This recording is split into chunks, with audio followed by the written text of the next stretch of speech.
Boa tarde a todos. Que a paz de Jesus, a sua doutrina de amor transformadora, continue nos envolvendo a todos. Bom, gente, o tema hoje, doença e doente, uma visão espírita. Eu queria fazer só um porém. Na realidade, esse trabalho da tarde de hoje, ele é baseado num trabalho do espírito André Luiz. André Luiz, como talvez todos ou a maioria aqui sabem, foi um espírito que na sua última encarnação foi médico aqui na Terra. E ao desencarnar, ele continuou no mundo espiritual, como continua até hoje, desenvolvendo as suas pesquisas na área médica e trazendo grandes contribuições a esse movimento médico mundial. Este trabalho, ele concluiu, para vocês terem ideia, em 1958, ou seja, exatamente há 60 anos. Para a gente perceber a visão, a antevisão que esse espírito tinha, do que ele proporcionou somente hoje, que eu digo assim, nos momentos atuais, a medicina, que nós chamarmos de medicina oficial, é que ela vem começando, eu não diria nem a medicina, diria alguns médicos vêm se abrindo a este trabalho, a esta percepção de André Luiz sobre este conceito de doença e doente. Esse trabalho é um resumo desse conteúdo elaborado por André Luiz. Para quem quiser encontrar esse trabalho na íntegra, ele se encontra no livro Evolução em Dois Mundos, nos capítulos 19 e 20. Ele não tem esse nome aí, doença e doente. Esse nome, a gente colocou um nome mais amigável para a gente trabalhar. Lá ele chama predisposições mórbidas, capítulo 19, e invasão microbiana, capítulo 20. Lá está na íntegra esse trabalho. Procurei também aqui hoje trocar algumas palavras pelos seus sinônimos, tirando mais aquela visão médico mesmo, porque aqui é um trabalho espiritual, uma casa espírito, um congresso médico, mas algumas palavras realmente a gente não conseguiu nem traduzir, então vai o termo do jeito que ele colocou. Antes, porém, de entrar, alguém poderia estar pensando, mas o espiritismo falando de medicina, isso talvez seja até um pouco antiético, Mas, na realidade, nesta frase de Kardec, nesta figura, a gente vai entender. Por exemplo, a figura. Na questão 27 do Livro dos Espíritos, Kardec, ele comenta com os espíritos o seguinte, ele diz assim, quer dizer que no universo, o universo é constituído de dois elementos, um material e outro espiritual. Os espíritos respondem, sim. E acima dos dois está Deus. Então, este elemento espiritual, que é o princípio do espírito, hoje ele ainda não é, vamos dizer, trabalhado de uma forma acadêmica. Embora, por exemplo, no campo, pelo menos da medicina, nós sabemos que a maioria das faculdades de medicina no Brasil, hoje já dispõe do curso, por exemplo, espiritualidade e medicina, inclusive a nossa Universidade Federal aqui de Pernambuco. Já os próprios médicos começando a perceber que na questão da saúde, a espiritualidade tem um fator assim, preponderante. E o espiritismo, nesse papel, ele vem fazer exatamente essa ligação entre a matéria e o espírito, ou entre a ciência e a religião, porque o espírito era um campo mais voltado para a religião, e cada uma andou por caminhos próprios. A religião, até um certo tempo, dispensava a ciência, e a ciência, por sua vez, dispensava a religião. O espiritismo veio mostrar que ambas precisam se conjugar, porque se todas as duas fazem parte do elemento, são elementos constituintes do universo, então elas foram criadas por Deus. Então o que a ciência diz não deveria contradizer a religião, nem o que a religião diz deveria contradizer a ciência. Como é que Deus poderia se contradizer nas suas duas criações? Então isso é porque as percepções humanas ainda não são completas, por isso que surgem esses conflitos, né, nesses dois campos, né, de estudo. Mas o Espiritismo estuda o mundo espiritual e sua interação, as relações desse mundo espiritual com o mundo físico. E nós vamos ver hoje que grande parte das nossas doenças, se não levarmos em consideração esse campo aí do espírito, nós faremos paliativos, aliviamos a doença, mas a cura, como vocês vão ver, só se dará quando for considerada a questão do espírito. E Kardec, nesta frase, né, que está lá na Gênesis, capítulo 8, 16, diz: o espiritismo e a ciência se completam reciprocamente. A ciência sem o espiritismo se acha na impossibilidade de explicar certos fenômenos só pelas leis da matéria. Ao espiritismo sem a ciência, faltaria apoio e comprovação. Então o espiritismo se apoia em todo avanço, toda descoberta. O espiritismo não teme o progresso científico, porque o progresso científico vai ser a base para a comprovação daquilo que o espiritismo fala, como hoje nós estamos vendo em vários campos da ciência, essa comprovação cada vez mais se confirmando. Então, daí, não é? Aí, por isso se justifica de hoje, por exemplo, nós estamos falando num tema desse, né, de doença e saúde, e o tema deixa de ser, nessa concepção, meramente da medicina oficial, para ser uma medicina transcendental, né, levando o indivíduo não é só uma funcionalidade biológica, ele é um ser que sente, que pensa, que sofre, que tem emoções, né? Então, essas duas funções se interrelacionam. Um outro aspecto também, antes de entrar em André Luiz, é esse. Isso é um dos nossos princípios, né, aqui do Espiritismo, que nós, seres humanos encarnados, somos constituídos, né, dessas três. Nós somos constituídos do corpo físico, do perispírito e o espírito.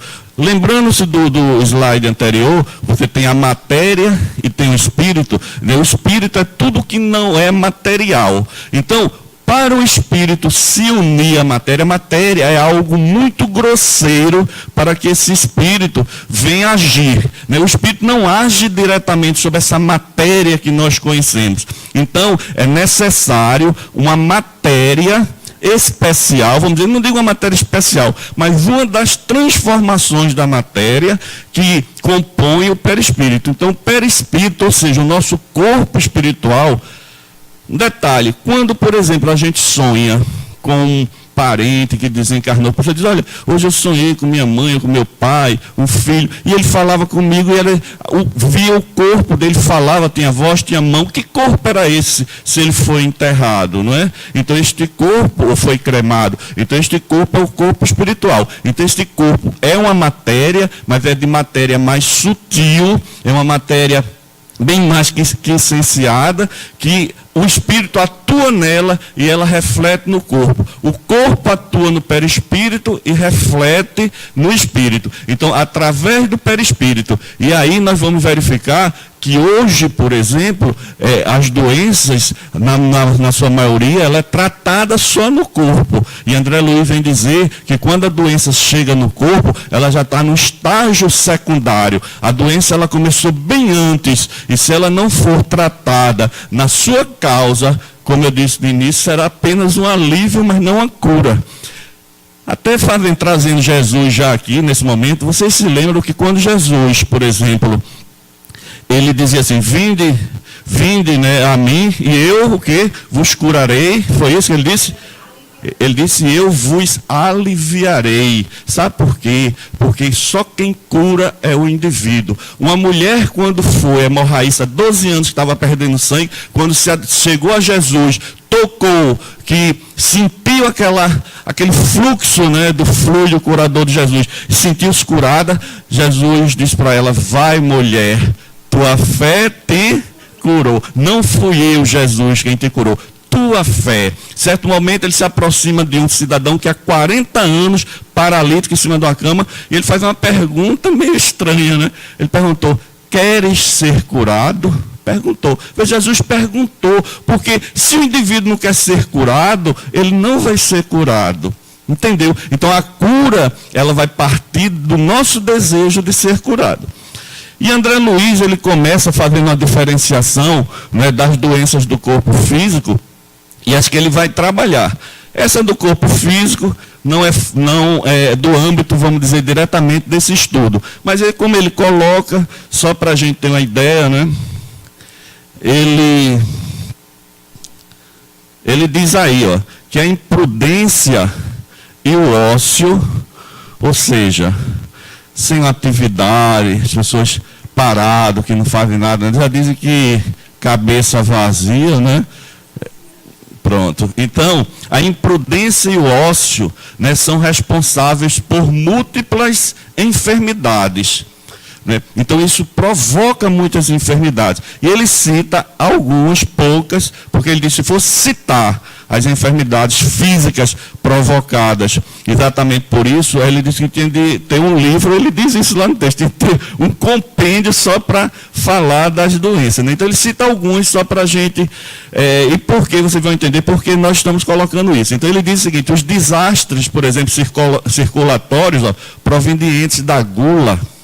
Então, isso é uma doença, no conceito que ele vai tratar, que a gente vai tratar aqui, é uma doença física.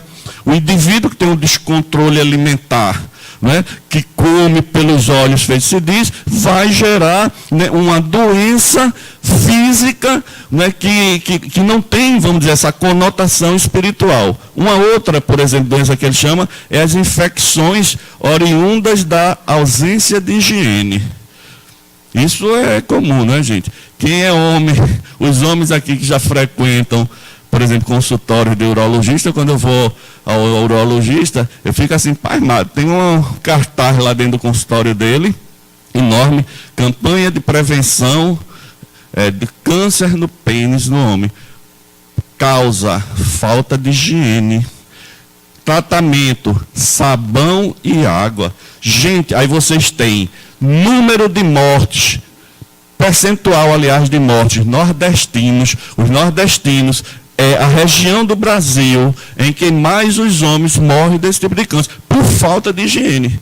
Você vê, isso é uma doença meramente fixa. Inclusive, aí no caso, as mulheres podem ajudar muito seus companheiros nesse processo aí. É o que os consultórios, os médicos pedem, né?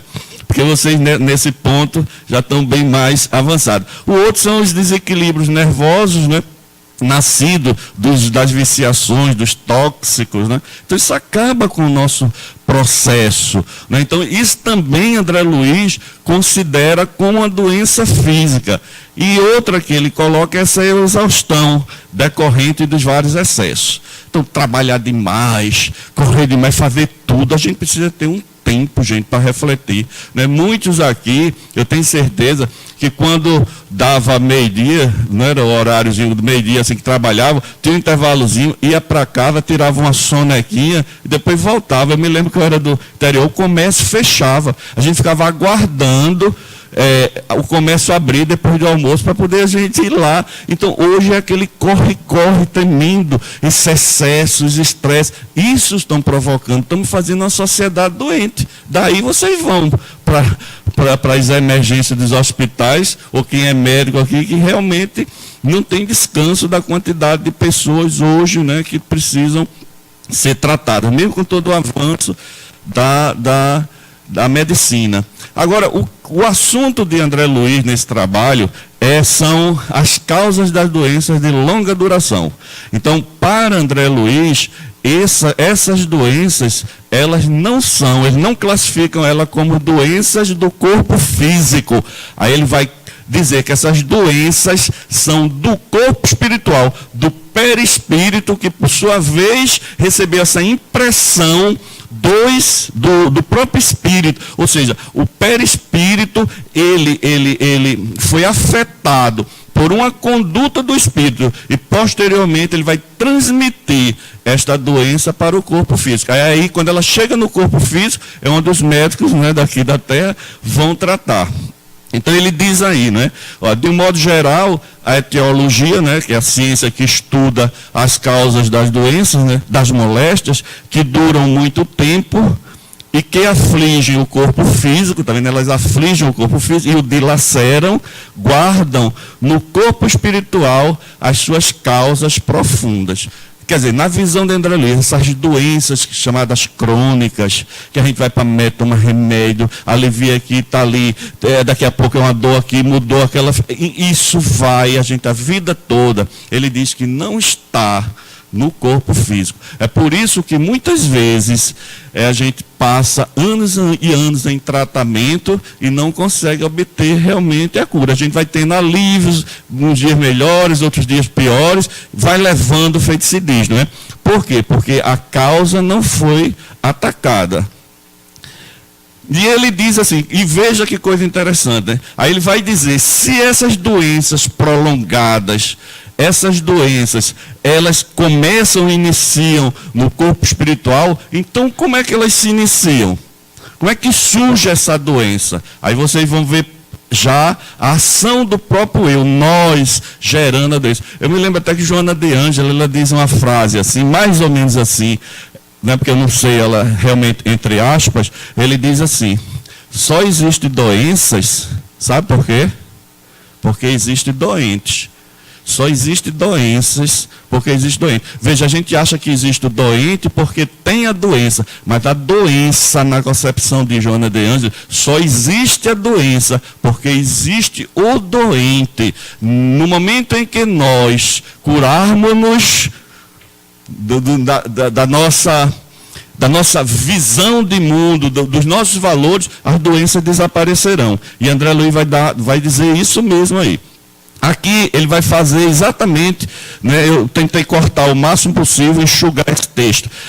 Ele vai dizer o seguinte, olha, como é que surge essa doença então no corpo espiritual? Ele diz, olha, a recordação de uma falta grave, aquilo que a gente chama o complexo de culpa, o indivíduo que agiu em algum momento da vida de uma forma, né, equivocada, muitas vezes ele fixa aquela ideia, né? Então a recordação de uma falta grave, sem que o desabafo e a corrigenda funcione por válvula de alívio às chagas ocultas do arrependimento, cria na mente um estado anômalo que podemos classificar de zona de remorso, em torno da qual a onda viva e contínua do pensamento passa a enovelar-se em circuito fechado sobre si mesma, com reflexo permanente na parte do veículo físico-psicossomático ligado à lembrança das pessoas e circunstâncias associadas ao erro de nossa autoria.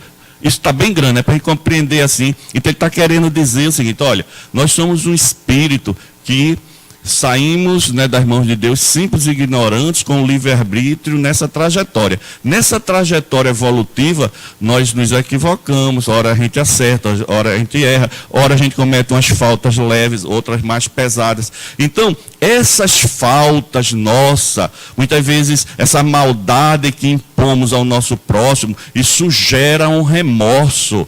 E esse remorso provoca uma fixação da ideia. Por isso que muitas vezes os espíritos, eles dizem assim, quando a gente vê uma determinada pessoa cometer um crime, né, aí a gente diz, vamos lixar, muita gente quer lixar, fazer justiça com sua própria mão, se eu pudesse, eu matava o indivíduo. Aí Emmanuel diz, não, porque ele já será torturado com a cena do seu crime. Aquilo cria nele um processo que já é uma punição que ele não consegue se livrar. Então, esta ideia de um ato equivocado, normalmente é de um grande impacto, né?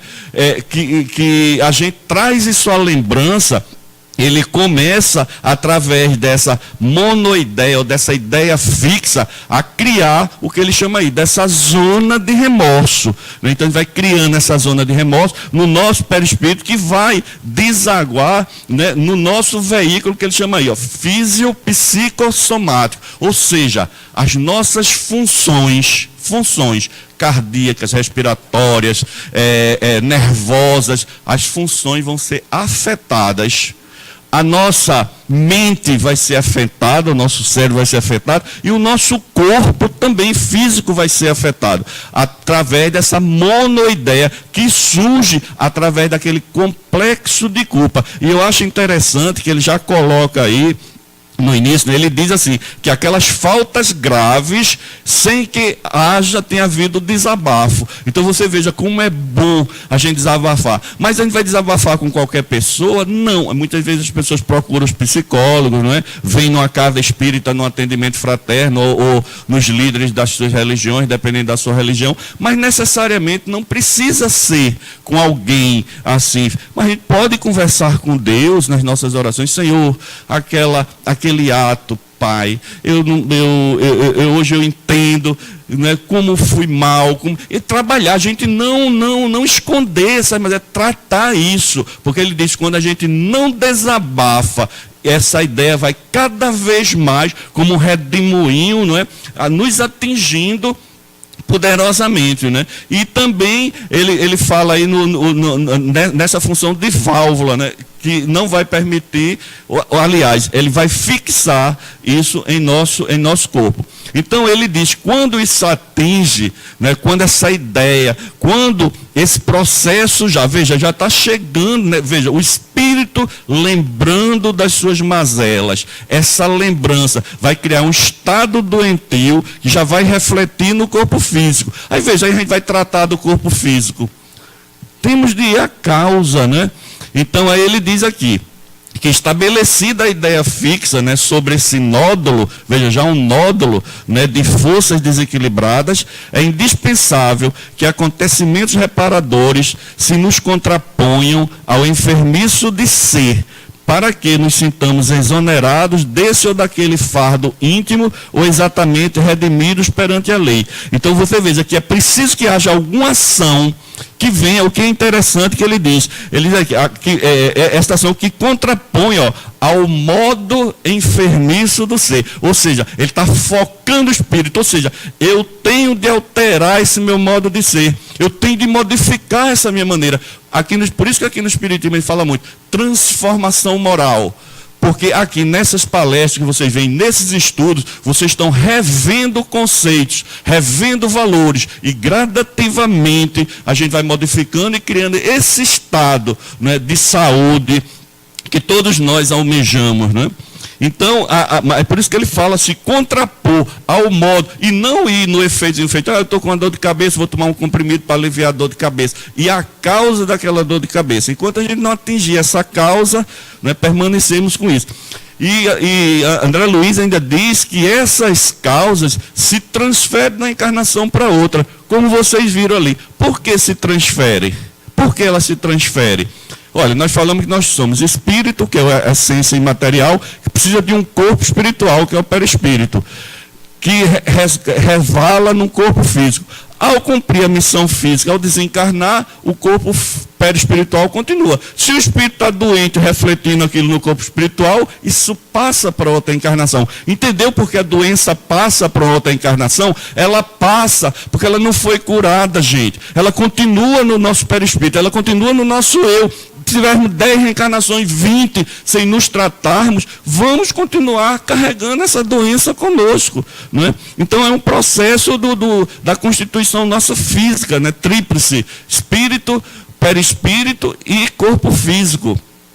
Essas fixações de energias profundas, né, no ímbo de nossa alma, expressando as chamadas dívidas kármicas, né, por se filiarem a causas infelizes, veja, por nós mesmos plasmarmos, que nós mesmos plasmamos na senda do destino, são perfeitamente transferíveis de uma existência para outra. Então, ou seja, por exemplo, vamos supor que eu cometesse um delito hoje. Eu estou com essa roupa aqui. Aí amanhã a justiça me chamou, eu mudei de roupa. Eu estou livre porque mudei de roupa do processo, do meu delito? Não, eu tenho que responder à justiça. Então, a gente quando muda, porque muita gente não entende. Eu vim da outra reencarnação, eu tenho nada a ver com o que foi. Tem, porque é o mesmo autor. A gente só está mudando de circunstância, de papéis. Mas a nossa ação perante a vida eterna continua lá. Entendeu? Então, a gente tem de trabalhar isso aí. Né? Então, por isso que ela passa de uma existência para outra.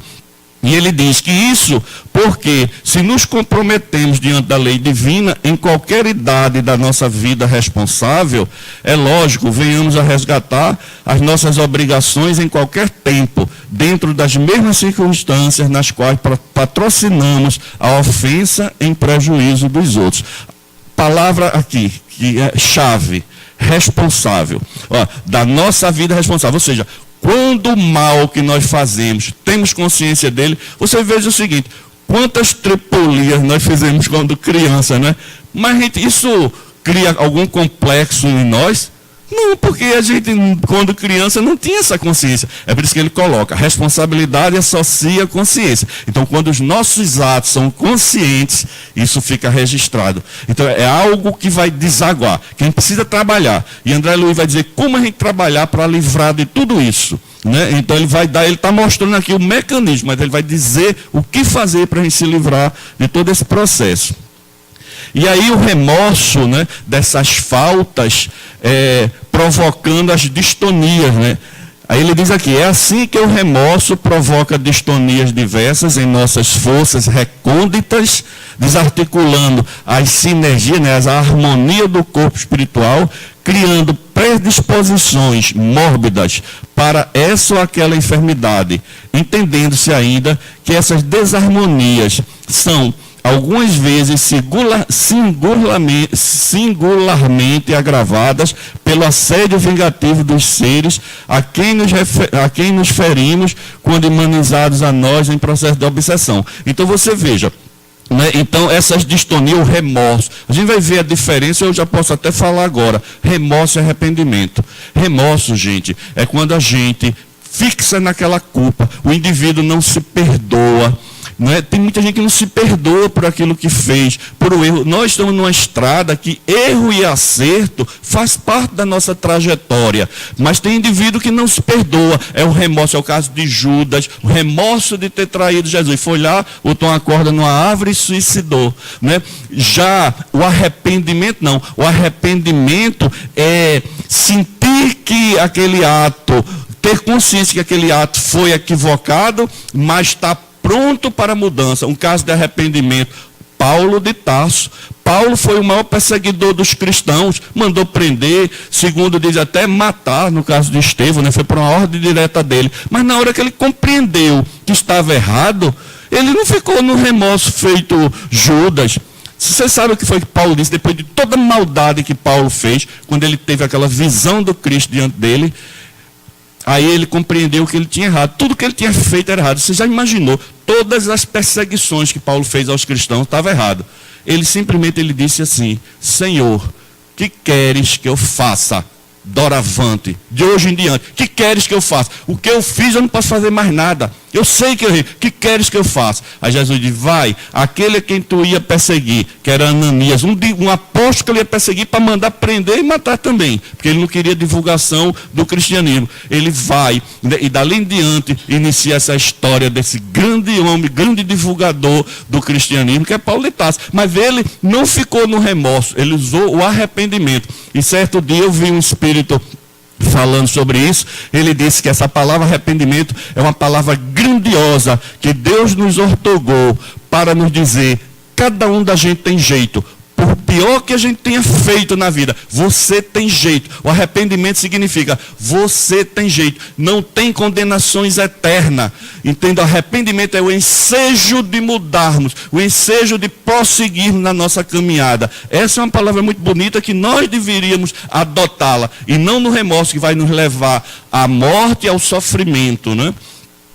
E ele disse, aí vocês viram na anterior ainda, né, que já é o caso da obsessão, que muitas vezes as vítimas nos perdoam, né? Aquelas vítimas, não tem vítima que a gente faz uma hora, ela diz, olha, vamos, eu entendo e deixa para lá, não é? Mas tem outras que não, né? Aí é onde entra o processo obsessivo agravado, quer dizer, a nossa doença, ela é agravada pelo assédio espiritual daqueles espíritos que querem a vingança pelo mal que nós o cometemos. Aqui a casa, quem participa das reuniões mediúnicas, né, Silvia? Nós temos exemplo direto disso aí.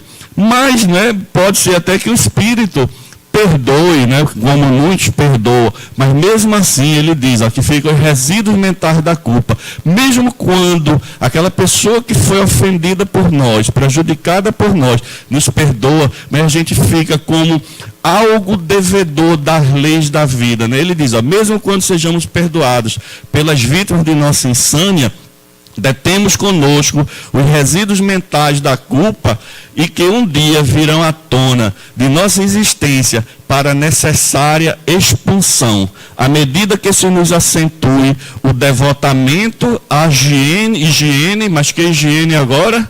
Moral. Olha, Kardec reconhece o verdadeiro espírita porque é santo, porque é perfeito, santo, não existe espírita santo e perfeito. Reconhece o verdadeiro espírita pelo esforço que empreende em domar as suas más inclinações. Todos nós temos má inclinação, mas estamos lutando para vencê-la, para atingir essa busca da saúde. É aí que reside, é a higiene moral, é essa transformação moral que vai nos levar, né, a essa higiene moral que nos vai levar. Então ele vai dizer que este corpo, com esta monoideia que fixou no nosso perispírito e já está refletindo no corpo físico, vai gerar o que ele chama de invasão microbiana. Né? Então nós sabemos hoje que grande parte, eu acho que mais de 90% das nossas doenças tem como causas exatamente o acesso de micro-organismos, micróbios, né, no nosso corpo. E ele diz aqui, ó, excetuado aqueles quadros que a gente falou do início das doenças físicas, né? Ele diz, excetuados os quadros infecciosos pelos quais se responsabiliza a ausência da higiene comum, os abatimentos criados em nós, por nós mesmos, nos domínios do abuso de nossas forças, seja adulterando as trocas vitais do cosmo orgânico, pela rendição ao desequilíbrio, seja estabelecendo perturbações em prejuízo dos outros, plasmam nos tecidos fisiopsicossomáticos que nos constitui o veículo de expressão determinados campos de ruptura na harmonia celular. Então, esta ruptura, né, vai permitir exatamente o acesso, né, dessa população microbiana, onde vai se instalar a nossa doença, né, em função exatamente dessa culpa e desse não trabalho que nós fizemos em relação àquilo lá. Né? É por isso que Chico Xavier diz, olha, ninguém vai voltar mais ao passado para alterar alguma coisa, ninguém volta, né? Mas a gente pode começar agora e criar, ele diz, um novo fim. Então, eu não estou preocupado das coisas que eu fiz em termos de culpa, assim, de ficar com aquela monoideia. Olha, eu fiz, Senhor, e agora, o que é que a gente pode fazer? O que é que eu posso fazer daqui para frente? Olhar daqui para frente, né, no sentido de corrigir aquilo que nós deixamos, mas ficar preso ao passado, ninguém volta mais. Se eu pudesse voltar, se minha mãe estivesse aqui, se não sei quem, entendeu? A gente vai, é um estado doentio, não é? Isso não resolve nada.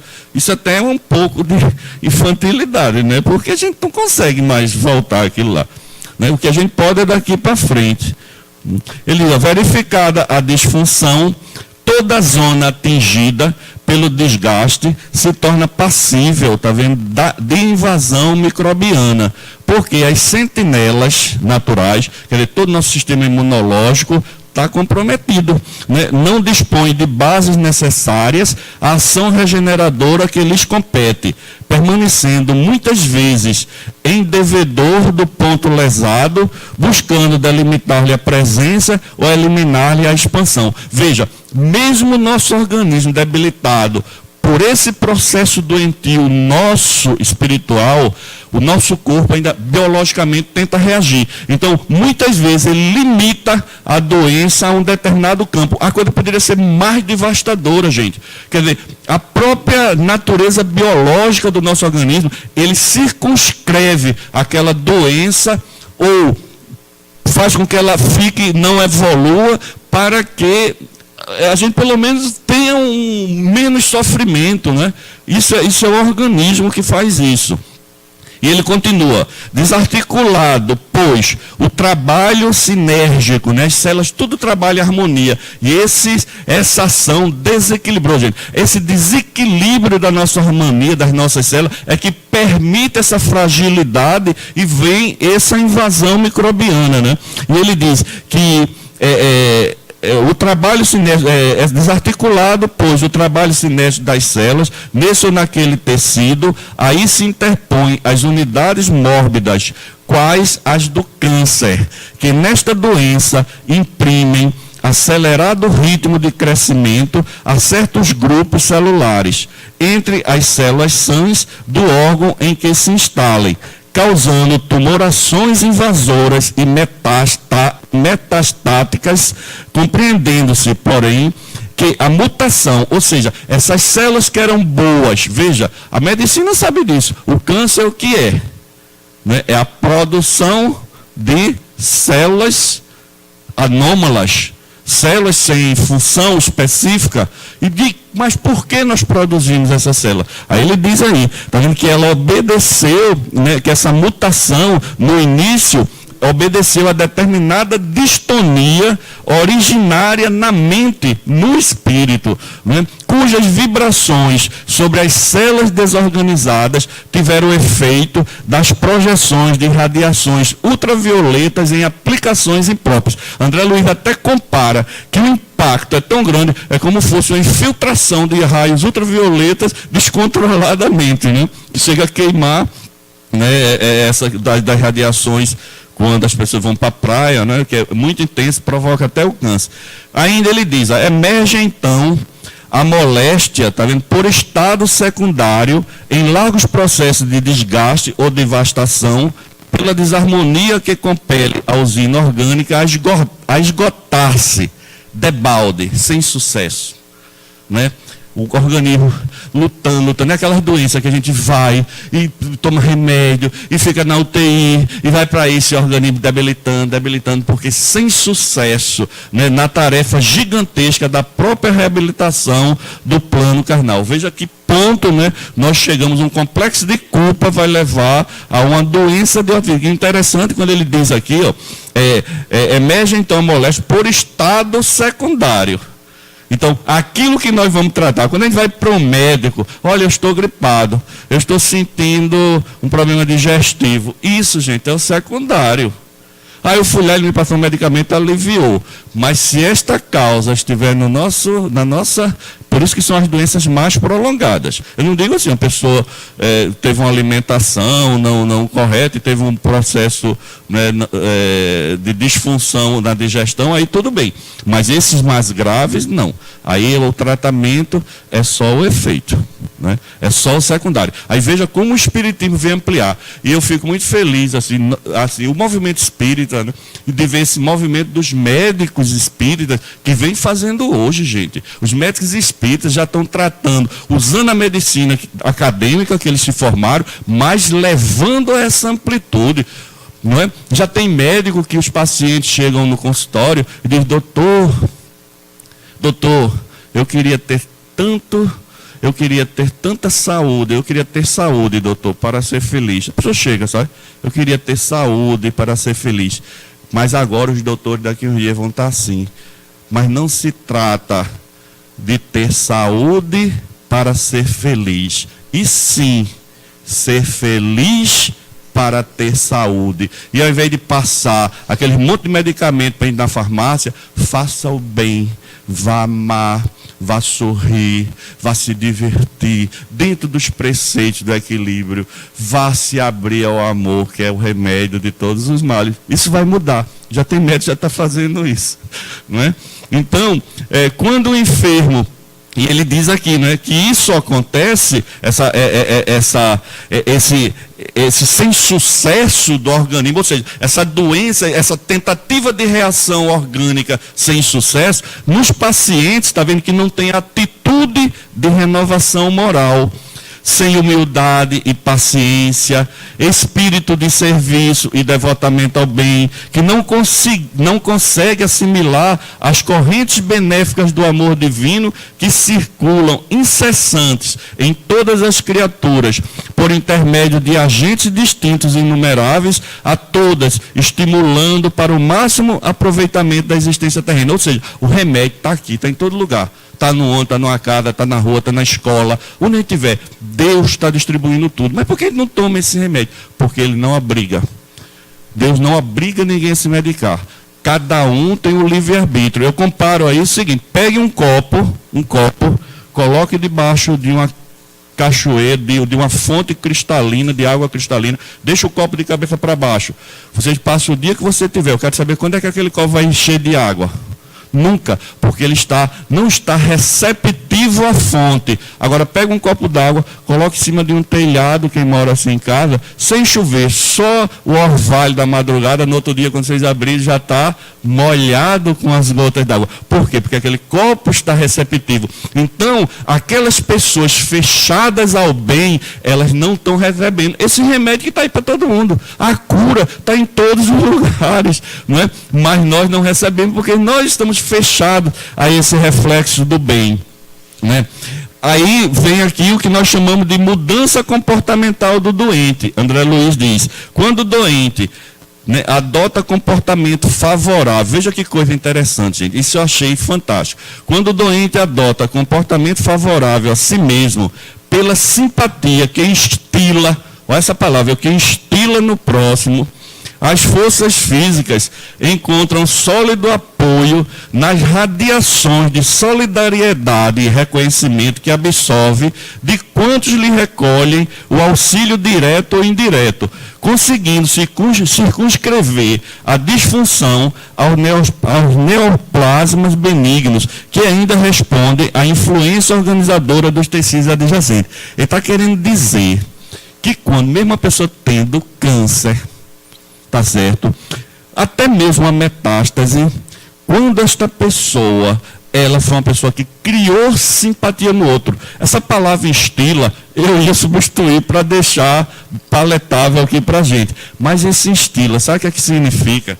Instila significa oferecer ao outro gota a gota. Sabe por quê? Para ninguém depois dessa palestra sair aqui: meu Deus, eu tenho de resolver o problema do mundo, eu tenho de ajudar isso, eu tenho de ajudar aquilo, aquela coisa, eu vou fazer isso, eu vou fazer campanha do quilo, eu vou visitar o hospital. Não. Devagar. Gota a gota. Essa transformação. Vê, ele diz, quando a gente vai gradativamente, um bom dia, eu não dou bom dia no prédio que eu mando nas pessoas. Vamos dar um bom dia? Olá, bom dia, como foi seu dia? A gente vai sendo simpático. Ele está dizendo aqui que a simpatia que a gente desperta no outro, esta vibração de simpatia é absorvida por nós na cura dos nossos processos. Doentio. E se não cura, ele limita, transforma, tá vendo, as neoplasias que seriam malignas em benignas. Então a gente passa a ter feito o médico diz: olha, você tem um cistozinho no fígado, não sei aonde, mas não é maligno. Por quê? A simpatia, gente. Ser simpático aos outros, fazer o bem. Olha, muita gente é simpático, não sabia disso, já está feliz. Mas agora se reforçar mais um pouco, né? Então essa simpatia. Então as pessoas simpáticas, você veja como é a lei da vida, né? A própria simpatia é um mecanismo de cura. Que coisa fabulosa André Luiz traz para a gente, né, Silvinha? É uma coisa interessante. Então ele fala que a ação terapêutica do bem, né, para resolver tudo isso, né? Então ele diz aqui, ó, o bem constante gera o bem constante. E que, mantida a nossa movimentação infatigável no bem, todo mal por nós amontoado se atenua gradativamente. E vocês podem olhar, a ciência, tem um livro recente, eu não ia nem citar ele aqui, que ele fez uma pesquisa, ele pegou as pesquisas mundiais, assim, o cara fez um livro só com as pesquisas atuais, mostrando determinados comportamentos na cura da nossa doença. Você saber cantar. Veja, a gente tem um ditado popular: quem canta, seus males espanta. Você veja, provaram isso pesquisadores, que pessoas que cantam têm uma saúde melhor.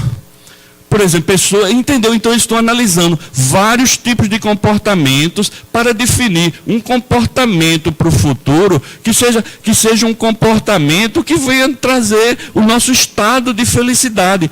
Né? Então, eu tenho até esse livro aí. Eu não trouxe nada dele agora, mas mostrando que tudo isso que André Luiz está falando, falou há 60 anos, está lá, gente. Entendeu? Hoje estão comprovando, né? Hoje estão comprovando o que André Luiz falou. Veja, está vendo? Então, o bem constante, o bem, né, gera o bem constante que vai atenuar gradativamente o nosso processo. E ele diz, ó, desaparecendo ao impacto das vibrações de auxílio nascidas a nosso favor, né? Nesse caso, eu me lembro, o próprio André Luiz. Gente, André Luiz, ele reservava alguns dias na semana como médico para fazer atendimento gratuito, né? Que a mãe dele tinha pedido a ele. Aí ele, para atender o pedido da mãe, o desejo da mãe, ele fazia isso. Vocês sabiam, quando ele desencarnou, um dos processos que ajudou muito André Luiz foram 6 famílias que tinham recebido esse atendimento gratuito e nunca se esqueceu desse benefício. E orava por ele. Papai do céu, ampare esse nosso irmão que foi tão bom para a gente. E André Luiz depois vem saber que isso auxiliou a evitar, inclusive, processos piores do que aquele que ele viveu no umbral. Você vê o bem, né, que ele fez. Então ele diz aqui que desaparecendo o impacto das vibrações de auxílios nascidas a nosso favor, em todos aqueles aos quais dirijamos a mensagem de entendimento e amor puro, sem necessidade expressa, está vendo? Ele diz que fazer o bem, emitir vibrações, ele diz, não haverá, veja que coisa, gente, não haverá necessidade expressa de recorrermos ao concurso da enfermidade para eliminar os requisitos de treva que eventualmente se nos incorpore ainda no fundo mental. Então o que André Luiz está dizendo aqui, que a doença ainda é um elemento que nós conjugamos, porque a gente ainda não se abriu ao amor, mas a gente não precisa mais doença. Ele está dizendo aqui que a gente já não precisa mais adoecer para aprender. Não é? Aí a gente vê Jesus, eu nunca vi no Evangelho dizendo que Jesus teve uma dor de cabeça. Olha, Pedro, não vou atender hoje não, porque hoje eu estou meio ruim, estou com a enxaqueca, né? Por quê? Porque o espírito não adoece mais, Jesus era pleno, não tinha mais doença, esses espíritos não adoecem mais, gente. Não é? Então, aí você veja que a gente não precisa, vê que coisa bela, a gente não precisa mais de doença, de sofrimento, de nada. Eu espero que todos que estejam aqui, ao sair, eu digo, ó, eu não adoeci mais. Faço uma estatística. Eu adoecia tantas vezes por ano, eu comecei a perceber que eu diminuí. Estou mudando, estou me abrindo mais ao bem, a coisa. Rapaz, não é que o negócio funciona, vamos testar. Né? E depois alguém dá o testemunho aqui, né? Faz uma reunião de testemunho aí. E o Evangelho, né, como sempre, para isso é o nosso roteiro, né, é um santo remédio. Né? Então, amparo aos outros, cria amparo a nós próprios. Isso agora a gente está vendo pelas leis biológicas e científicas, porque a gente tinha isso só como ensinamento moral. Faça o bem ao outro, mas agora a gente está vendo que quer queira, quer não, esse bem retorna para nós. Não é? A gente não precisa nem estar pensando no bem, porque ele já vem. Então, os princípios de Jesus, erradicando de nós animalidade e orgulho, vaidade e cobiça, crueldade e avareza, olha aí, os estimuladores das doenças, e exortando-nos à simplicidade e à humildade, à fraternidade sem limite e ao perdão incondicional, essas características estabelecem, quando observados, a imunologia perfeita. Imunologia, nosso organismo vai destruir qualquer doença, enfermidade que se atreva a se instalar. Então a gente vai ter uma imunologia perfeita. Ele está dizendo em outras palavras, saúde perfeita, jamais doença. Né? Em nossa vida interior, fortalecemos o poder da mente na autodefensiva contra todos os elementos destruidores e degradantes que nos cercam e articulando-nos as possibilidades imprescindíveis a evolução para Deus. Então, eu fico assim, impressionado. Aqui termina o texto dele, eu vou só botar um slide aí final, mas eu fico assim, impressionado quando eu li esse texto. Né? Eu disse, rapaz, 1952, meu Deus, por que eu não li isso há mais tempo? Eu já tinha evitado um bocado de coisa, porque eu tive um monte de mazela, porque eu não reparei essas coisinhas direitinho, sabe? Trago ainda algumas consequências hoje em dia, né? Então, que nós, é o nosso começo, e aqui agora, reflitamos, né? Como eu disse, quem quiser esse estudo completo, está lá no livro Evolução em Dois Mundos, né? Capítulo 19 e capítulo 20. Está quase chegando aí na hora, e gostaria de terminar, que é um resumo disso tudo, né, gente? Esse texto aqui é um resumo bem tranquilo. Né? Esse médico aí, Albert Schweitzer, médico alemão, né, ganhou... Engraçado, ele é médico alemão, foi médico, já desencarnou, em 1965, mas ele recebeu o Prêmio Nobel da Paz. Né? Interessante, ele médico, mas recebeu o Prêmio Nobel da Paz, pelo grande trabalho que ele fez no continente africano. Né? Ele, recém-formado, se dirige à África para curar aqueles doentes que não tinham assistência. Ele se assemelha a esse grupo agora de médicos sem fronteiras, né? Só que ele foi sozinho, quer dizer, com a esposa para lá, né? Para um país sair do luxo da Alemanha, da Europa, né?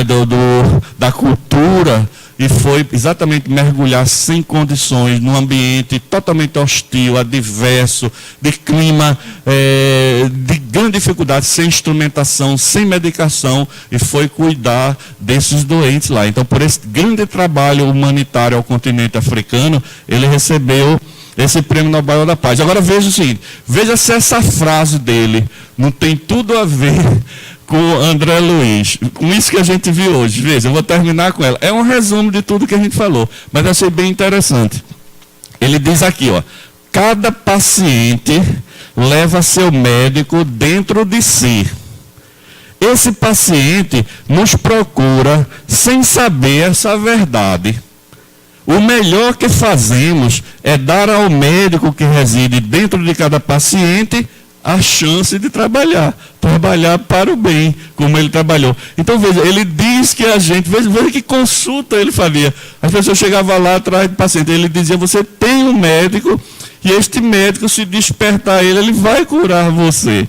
Né? Então, fica aqui, gente, esta mensagem, né, de André Luiz, que possa proporcionar a todos nós, assim, pelo menos uma mudança de paradigma, né? Que nós somos autores da nossa felicidade ou da nossa infelicidade. Muita paz.